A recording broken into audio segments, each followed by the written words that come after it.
Hello दोस्तों, कैसे हैं आप सब। आज जो कहानी मैं आपके लिए लेकर आई हूँ वो है पंडित और जमदूत की कहानी। तो दोस्तों, कहानी शुरू करने से पहले अगर आप मेरे चैनल पर नए हैं तो मेरे चैनल को सब्सक्राइब जरूर करें। एक समय की बात है, एक गांव में एक बहुत ही ज्ञानी पंडित रहते थे। उनका एक बचपन का मित्र था जो गूंगा और एक पैर से अपाहिज था। एक दिन पंडित जी अपने बचपन के दोस्त से मिलने के लिए घर से निकले। उसका गांव काफी दूर था और रास्ते में कई और छोटे छोटे गांव भी पड़ते थे। पंडित जी अपनी धुन में चले जा रहे थे कि उन्हें रास्ते में एक आदमी मिला जो दिखने में बड़ा ही हष्ट पुष्ट था। वह भी पंडित जी के साथ चलने लगा। पंडित जी ने सोचा, चलो अच्छा है, साथ साथ चलने से रास्ता जल्दी कट जाएगा। पंडित जी ने उस आदमी से उसका नाम पूछा तो उस आदमी ने अपना नाम महाकाल बताया। पंडित जी को यह नाम बड़ा अजीब सा लगा, लेकिन उन्होंने नाम के विषय में और कुछ पूछना उचित नहीं समझा। दोनों धीरे धीरे चलते रहे। तभी रास्ते में एक गांव आया। महाकाल ने पंडित जी से कहा, आप आगे चलो, मुझे इस गांव में एक संदेश देना है, मैं आपसे आगे मिलता हूँ। ठीक है कहकर पंडित जी अपनी धुन में चलते रहे और तभी एक भैंसे ने उस गांव में एक आदमी को मार दिया। और जैसे ही भैंसे ने आदमी को मारा, लगभग तुरंत ही महाकाल वापस पंडित जी के पास पहुंच गया। चलते चलते दोनों एक दूसरे गांव के बाहर पहुंचे, जहां एक छोटा सा मंदिर था। ठहरने की व्यवस्था ठीक लग रही थी और क्योंकि पंडित जी के मित्र का गांव अभी काफी दूर था, सो पंडित जी ने कहा, रात्रि होने वाली है, पूरा दिन चले हैं, थकावट भी बहुत हो चुकी है, इसलिए आज रात हम इसी मंदिर में रुक जाते हैं। भूख भी लगी है, सो भोजन भी कर लेंगे और थोड़ा विश्राम करके सुबह फिर से प्रस्थान करेंगे। महाकाल ने जवाब दिया, ठीक है, लेकिन मुझे इस गांव में किसी को कुछ सामान देना है, सो मैं देकर आता हूँ। तब तक आप भोजन करो, मैं बाद में खा लूँगा। और इतना कहकर वह वहाँ से चला गया। लेकिन उसके जाते ही कुछ देर बाद गांव में धुआं उठने लगा और धीरे धीरे पूरे गांव में आग लग गई। पंडित जी को आश्चर्य हुआ। उन्होंने मन ही मन सोचा कि जहाँ भी महाकाल जाता है वहाँ किसी न किसी तरह की हानि हो जाती है, कुछ तो गड़बड़ है। लेकिन उन्होंने महाकाल से रात्रि में इस बात का कोई जिक्र नहीं किया। सुबह दोनों ने फिर से अपने गंतव्य की ओर चलना शुरू कर दिया। कुछ देर बाद एक और गांव आया और महाकाल ने फिर से पंडित जी से कहा कि पंडित जी आप आगे चलें, मुझे इस गांव में भी कुछ काम है, सो मैं आपसे आगे मिलता हूँ। इतना कहकर महाकाल जाने लगा, लेकिन इस बार पंडित जी आगे नहीं बढ़े, बल्कि खड़े होकर महाकाल को देखते रहे कि वह कहाँ जाता है और क्या करता है। तभी लोगों की आवाज़ें सुनाई देने लगी कि एक आदमी को सांप ने डस लिया और उस व्यक्ति की मृत्यु हो गई। ठीक उसी समय महाकाल फिर से पंडित जी के पास पहुंच गया। लेकिन इस बार पंडित जी को सहन न हुआ और उन्होंने महाकाल से पूछ ही लिया कि तुम जिस गांव में भी जाते हो वहाँ कोई ना कोई नुकसान हो जाता है, क्या तुम मुझे बता सकते हो कि आखिर ऐसा क्यों होता है। महाकाल ने जवाब दिया, पंडित जी आप मुझे बड़े ज्ञानी मालूम हुए, इसलिए मैं आपके साथ चलने लगा, क्योंकि ज्ञानियों की संगत हमेशा अच्छी होती है। लेकिन सचमुच अभी तक आप मुझे समझ नहीं पाए कि मैं कौन हूँ। पंडित जी ने कहा, मैं समझ तो चुका हूँ, लेकिन कुछ शंका है, सो यदि आप अपना उचित परिचय दे दें तो मेरे लिए आसानी होगी। महाकाल ने जवाब दिया, मैं जमदूत हूँ और यमराज की आज्ञा से उन लोगों के प्राण हरण करता हूँ जिनकी आयु पूरी हो चुकी होती है। हालांकि पंडित जी को पहले ही इस बात की शंका थी, फिर भी महाकाल के मुंह से ये बात सुनकर पंडित जी थोड़ा घबरा गए। फिर उन्होंने हिम्मत करके पूछा, अगर ऐसी बात है और तुम सचमुच ही जमदूत हो तो बताओ अगली मृत्यु किसकी होगी। यमदूत ने जवाब दिया, अगली मृत्यु तुम्हारे उसी दोस्त की है जिससे तुम मिलने जा रहे हो, और उसकी मृत्यु का कारण भी तुम ही होगे। ये बात सुनकर पंडित जी थोड़ा ठिठक गए और बड़े पशोपेश में पड़ गए कि यदि वास्तव में वह महाकाल एक यमदूत हुआ तो उसकी बात सही होगी और उसके कारण मेरे बचपन के मित्र की मृत्यु हो जाएगी। इसलिए बेहतर यही है कि मैं अपने मित्र से मिलने ही ना जाऊं, कम से कम मैं उसकी मृत्यु का कारण नहीं बनूंगा। तभी महाकाल ने कहा कि तुम जो सोच रहे हो वो मुझे भी पता है, लेकिन तुम्हारे अपने मित्र से मिलने ना जाने के विचार से नियति नहीं बदल जाएगी। तुम्हारे मित्र की मृत्यु निश्चित है और वह अगले कुछ ही क्षणों में घटित होने वाली है। महाकाल के मुख से ये बात सुनते ही पंडित जी को झटका लगा, क्योंकि महाकाल ने उसके मन की बात जान ली थी, जो कि किसी सामान्य व्यक्ति के लिए तो संभव ही नहीं है। फलस्वरूप पंडित जी को विश्वास हो गया कि महाकाल सचमुच जमदूत ही है। इसलिए वे अपने मित्र की मृत्यु का कारण ना बने, इस हेतु वह तुरंत पीछे मुड़ा और फिर से अपने गांव की तरफ लौटने लगा। परंतु जैसे ही वह मुड़ा, सामने से उसे उसका मित्र उसकी ओर तेजी से आता हुआ दिखाई दिया, जो कि पंडित जी को देखकर अत्यंत प्रसन्न था। अपने मित्र के आने की गति को देख पंडित जी को ऐसा लगा कि जैसे उसका मित्र काफी समय से उसके पीछे पीछे ही आ रहा है, लेकिन क्योंकि वह बचपन से गूंगा है और एक पैर से अपाहिज था, इसलिए ना तो वह पंडित जी तक पहुंच पा रहा था और ना ही पंडित जी को आवाज देके रोक पा रहा था। लेकिन जैसे ही वह पंडित जी के पास पहुंचा, अचानक ना जाने क्या हुआ कि उसकी मृत्यु हो गई। पंडित जी हक्का बक्का सा आश्चर्य भरी नजरों से महाकाल की ओर देखने लगे, जैसे कि पूछ रहे हो कि आखिर हुआ क्या उसके मित्र को। महाकाल पंडित के मन की बात समझ गए और बोले, तुम्हारा मित्र पिछले गांव से ही तुम्हारे पीछे पीछे आ रहा था, लेकिन तुम समझ ही सकते हो कि वह अपाहिज व गूंगा होने की वजह से ही तुम तक नहीं पहुंच सका। उसने अपनी सारी ताकत लगाकर तुम तक पहुंचने की कोशिश की, लेकिन बुढ़ापे में बचपन जैसी शक्ति नहीं होती शरीर में, इसलिए हृदयघात की वजह से तुम्हारे मित्र की मृत्यु हो गई और उसकी वजह तुम हो, क्योंकि वह तुमसे मिलने आ रहा था।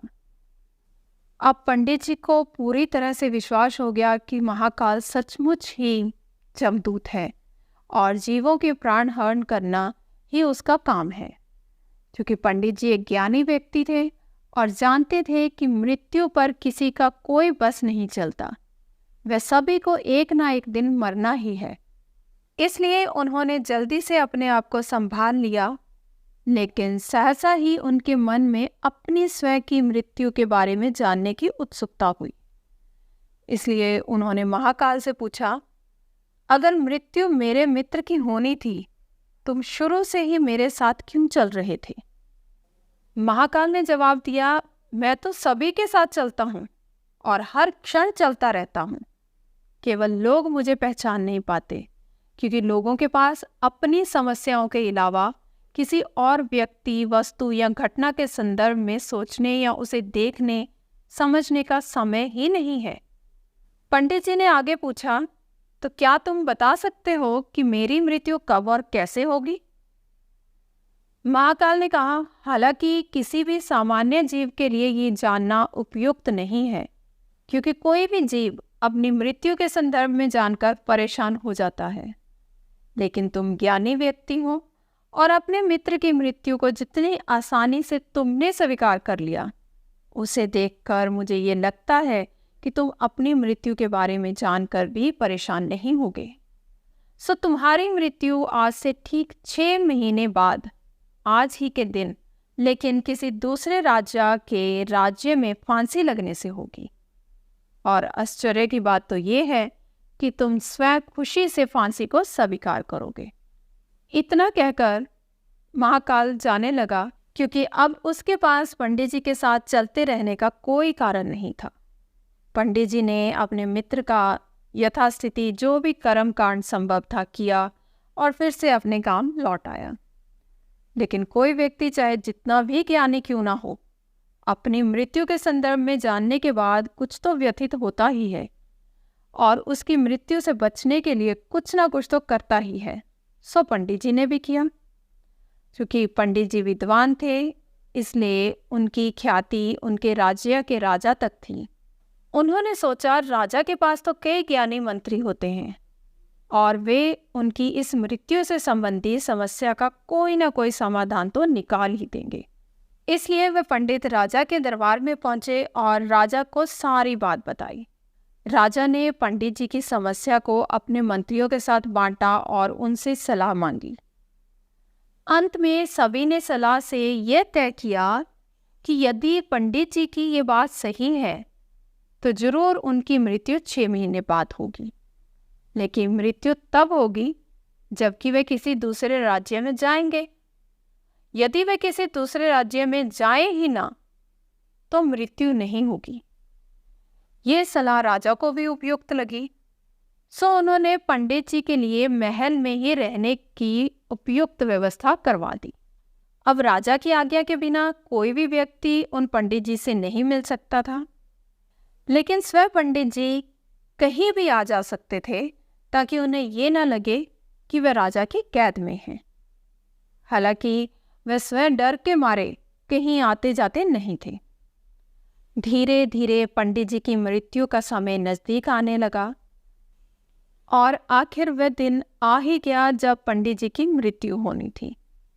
तो जिस दिन पंडित जी की मृत्यु होनी थी उससे पिछली रात पंडित जी डर के मारे जल्दी से सो गए ताकि जल्दी से जल्दी वह रात और अगला दिन बीत जाए और उनकी मृत्यु टल जाए। पंडित जी को स्वयं नींद में चलने की बीमारी थी और इस बीमारी के बारे में वे खुद भी नहीं जानते थे।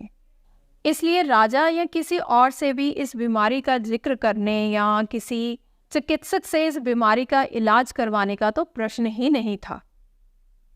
क्योंकि पंडित जी अपनी मृत्यु को लेकर बहुत चिंतित थे और नींद में चलने की बीमारी का दौरा अक्सर तभी आता है जब ठीक से नींद नहीं आ रही हो। सो उसी रात पंडित जी को नींद में चलने का दौरा पड़ा। वे उठे और राजा के महल से निकलकर अस्तबल में आ गए। चूंकि वे राजा के खास मेहमान थे, इसलिए किसी भी पहरेदार ने उन्हें ना तो रोका ना किसी तरह की पूछताछ की। अस्तबल में पहुंचकर वे सबसे तेज दौड़ने वाले घोड़े पर सवार होकर नींद की बेहोशी में ही राज्य की सीमा से बाहर दूसरे राज्य की सीमा में चले गए। इतना ही नहीं, वे दूसरे राज्य के राजा के महल में पहुंच गए और संजोग ये हुआ कि उस महल में भी किसी पहरेदार ने उन्हें नहीं रोका और ना ही कोई पूछताछ की, क्योंकि सभी लोग रात के अंतिम प्रहर की गहरी नींद में थे। वे पंडित जी सीधे राजा के शयन कक्ष में पहुंच गए। रानी की एक और उस राज्य का राजा सो रहा था, दूसरी ओर स्वयं पंडित जी जाकर लेट गए। सुबह हुई तो राजा ने पंडित जी को रानी के बगल में सोया हुआ देखा। राजा बहुत क्रोधित हुआ, पंडित जी को गिरफ्तार कर लिया। पंडित जी को तो खुद ही समझ में नहीं आ रहा था कि वे आखिर दूसरे राज्य में और सीधे राजा के शयन कक्ष में कैसे पहुंच गए। लेकिन वहां उनकी सुनने वाला कौन था? राजा ने पंडित को राज दरबार में हाजिर करने का हुक्म दिया। कुछ समय बाद राजा का दरबार लगा, जहां राजा ने पंडित को देखा और देखते ही इतना क्रोधित हुए कि पंडित को फांसी पर चढ़ा दिए जाने का फरमान सुना दिया। फांसी की सजा सुनकर पंडित जी कांप गए। फिर भी हिम्मत करके उन्होंने राजा से कहा कि महाराज, मैं नहीं जानता कि मैं इस राज्य में कैसे पहुंचा। मैं ये भी नहीं जानता कि मैं आपके शयन कक्ष में कैसे पहुंचा और आपके राज्य के किसी पहरेदार ने मुझे रोका क्यों नहीं। लेकिन मैं इतना जानता हूं कि आज मेरी मृत्यु होनी थी और होने जा रही है। राजा को ये बात थोड़ी अटपटी लगी। उन्होंने पूछा, तुम्हें कैसे पता कि आज तुम्हारी मृत्यु होनी थी? कहना क्या चाहते हो तुम? राजा के सवाल के जवाब में पंडित जी ने पिछले 6 महीनों की पूरी कहानी सुना दी और कहा कि महाराज, मेरा क्या किसी भी सामान्य व्यक्ति का इतना साहस कैसे हो सकता है कि राजा की उपस्थिति में राजा के ही शयन कक्ष में रानी के बगल में सो जाए। ये तो सरासर आत्महत्या ही होगी और मैं दूसरे राज्य से इस राज्य में आत्महत्या करने क्यों आऊँगा? राजा को पंडित की बात थोड़ी उपयुक्त लगी, लेकिन राजा ने सोचा कि शायद वह पंडित मृत्यु से बचने के लिए महाकाल और अपनी मृत्यु की भविष्यवाणी का बहाना बना रहा है। इसलिए उसने पंडित जी से कहा कि यदि तुम्हारी बात सत्य है और आज तुम्हारी मृत्यु का दिन है, जैसा कि महाकाल ने तुम्हें कहा था, तो तुम्हारी मृत्यु का कारण मैं नहीं बनूंगा। लेकिन यदि तुम झूठ कह रहे हो तो निश्चित ही आज तुम्हारी मृत्यु का दिन है। क्योंकि पड़ोसी राज्य के राजा उसका मित्र था, इसलिए उसने तुरंत कुछ सिपाहियों के साथ दूसरे राज्य के राजा के पास पत्र भेजा और पंडित की बात की सत्यता का प्रमाण मांगा। शाम तक भेजे गए सैनिक फिर से लौटे और उन्होंने आकर बताया कि महाराज, पंडित जी जो कह रहे हैं वो सच है। दूसरे राज्य के राजा ने पंडित जी को अपने महल में ही रहने की संपूर्ण व्यवस्था दे रखी थी। कल पिछले 6 महीने से ये पंडित जी राजा के मेहमान थे। कल रात राजा स्वयं इनसे अंतिम बार इनके शयन कक्ष में मिले और उसके बाद ये इस राज्य में कैसे पहुंच गए, इसकी जानकारी किसी को नहीं है। इसलिए उस राज्य के राजा के अनुसार पंडित जी को फांसी की सजा दिए जाना उचित नहीं है। लेकिन अब राजा के लिए नई समस्या आ चुकी थी, क्योंकि उसने बिना पूरी बात जाने पंडित जी को फांसी की सजा सुना दी थी। इसलिए अब यदि पंडित जी को फांसी ना दी जाए तो वो राजा के कथन का अपमान होगा, और यदि राजा के द्वारा सजा का मान रखा जाए तो पंडित जी की बेवजह मृत्यु हो जाएगी। राजा ने अपनी इस समस्या का जिक्र अपने अन्य मंत्रियों से किया और सभी मंत्रियों ने आपस में ये चर्चा कर ये सुझाव दिया कि महाराज, आप पंडित को कच्चे सूत के एक धागे से फांसी लगवा दें। इससे आपका वचन का मान भी रह जाएगा और सूत के धागे से फांसी लगी तो पंडित जी की मृत्यु भी नहीं होगी। राजा को ये विचार उचित लगा और उन्होंने ऐसा ही आदेश सुनाया। पंडित जी के लिए सूत के धागे का फांसी का फंदा बनाया गया और नियमानुसार पंडित जी को फांसी पर चढ़ाया गया। सभी खुश थे कि ना तो पंडित मरेंगे, ना राजा का वचन झूठा पड़ेगा। पंडित को भी विश्वास था कि सूत के धागे से तो उसकी मृत्यु नहीं होगी, इसलिए वह भी खुशी खुशी फांसी चढ़ने को तैयार हो गया, जैसे कि महाकाल ने उससे कहा था। लेकिन जैसे ही पंडित को फांसी दी गई, सूत का धागा तो टूट गया, लेकिन टूटने से पहले उसने अपना काम कर दिया। पंडित जी के गले की नस कट चुकी थी उस सूत के धागे से, और पंडित जी जमीन पर पड़े तड़प रहे थे।